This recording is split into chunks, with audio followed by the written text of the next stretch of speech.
Jeudi dernier, je faisais ma marche habituelle. Je montais une petite rue très peu fréquentée.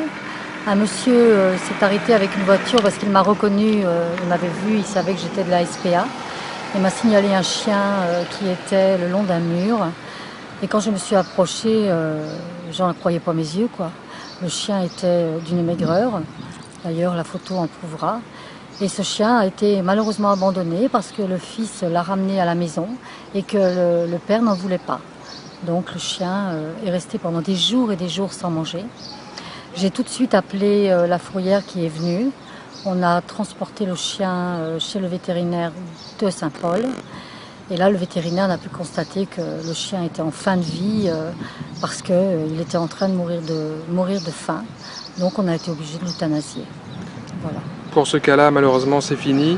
Malgré tout, une petite note d'espoir sur ce chien qui est Voilà, il y avait à la chiens, fourrière voilà. Et ceux qui sont encore entre les mains de ce propriétaire.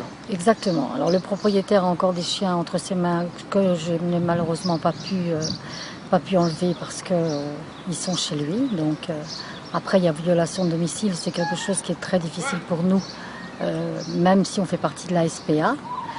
Et j'en appelle aux gens car il y a un autre chien qui était en meilleur état, qui a été emmené à la fourrière, mais s'il ne trouve pas de personnes qui seraient OK pour le prendre, il sera malheureusement euthanasié.